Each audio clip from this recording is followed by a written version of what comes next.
पूर्णांकयुक्त अपूर्णांकाचे औषाधिक अपूर्णांकात रूपांतर। आता या ठिकाणी मी उदाहरण मांडलेलं आहे 2.1/7।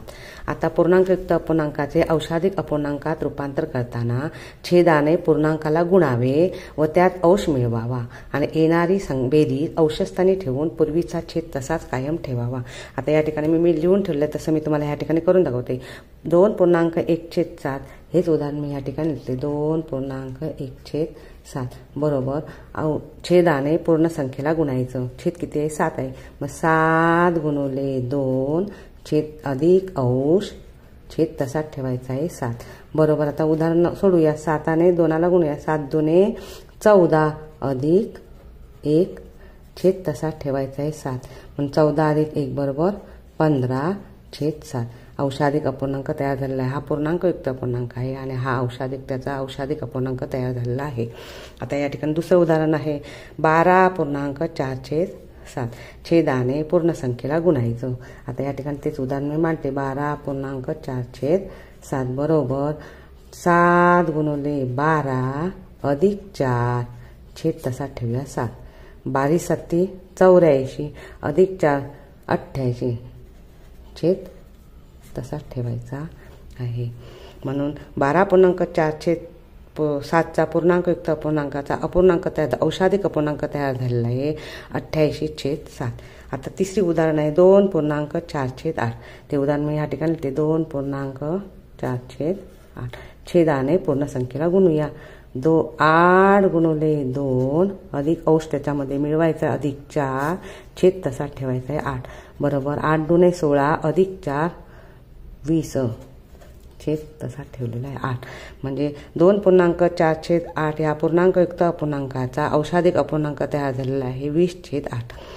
खालीलपैकी सर्वात मोठा अपूर्णांक कोणता? 2/7, 1/7, 6/7 आणि 3/7। आता या ठिकाणी छेद समान आहेत। मग याचे स्पष्टीकरण करायचं। अपूर्णांकाचे छेद समान असतील तर ज्या अपूर्णांकाचा अंश लहान असेल तो अपूर्णांक लहान असतो व ज्या अपूर्णांकाचा अंश मोठा असेल तो अपूर्णांक मोठा असतो। मग या ठिकाणी छेद समान असताना ज्या अपूर्णांकाचा अंश मोठा तो मोठा आणि ज्या अपूर्णांकाचा अंश लहान तो लहान। मग या ठिकाणी अंश मोठा कोणाचा आहे? 6/7। या ठिकाणी मोठा विचारलेला अपूर्णांक म्हणून पर्याय क्रमांक 3 हे त्याचं उत्तर। 6/7 हे त्याचं उत्तर। औषाधिक अपूर्णांकाचे पूर्णांकयुक्त अपूर्णांकात रूपांतर। या ठिकाणी उदाहरण लिहिलेलं आहे 55/7 म्हणजे हा या अपूर्णांकांतो सुद्धा आहे औषाधिक अपूर्णांक। छेदाने पूर्ण अंशाला भागायचं। मग 55/7 आपण या ठिकाणी करूया। 55/7 7ने आपण 55ला भागणार। 7 हा तुमचा भाजक आहे। 7 हा तुमचा भाजक आहे आणि हा तुमचा भाज्य आहे। ज्याला भागावयाचा तो भाज्य, ज्याने भागणार तो भाजक। मग 7 7 49 वजाबाकी चिन्ह काढलं। 55तनं 49 गेले, राहिले 6। 6 ही तुमची आहे बाकी। आता हा तुमचा 7 हा तुमचा आलेला आहे भागाकार। भागाकार म्हणजे पूर्ण भाग, पूर्णांक आहे पूर्ण भाग म्हणून याला म्हणायचं पूर्णांक। तर बाकी तुमची राहिलेली आहे 6 आहे। बाकी हा तुमचा अंश असेल। अंशस्थानी लिहायची ही संख्या आणि ज्याने भागला आहे तो भाजक आहे, तो तुमचा छेद असेल।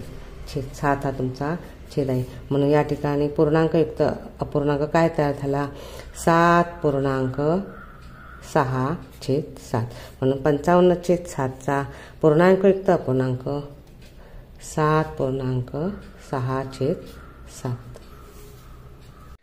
4.5/7 वजा 3.6/7 बरोबर किती? आता या ठिकाणी हे उदाहरण मी इथे खाली मांडून घेतलेलं आहे। आता हे उदाहरण आहे ते पूर्णांकयुक्त अपूर्णांकामध्ये दिलेलं आहे परंतु उत्तर दिलेलं आहे अपूर्णांकामध्ये। मग या ठिकाणी पूर्णांकयुक्त अपूर्णांकाचे अपूर्णांकामध्ये आपण रूपांतर करूया। आता अपूर्णांकामध्ये रूपांतर करताना छेदाने पूर्ण संख्येला गुणायचं, येणाऱ्या संख्येत अंश मिळवायचा, मग तुमची अंशस्थांची संख्या मिळणार।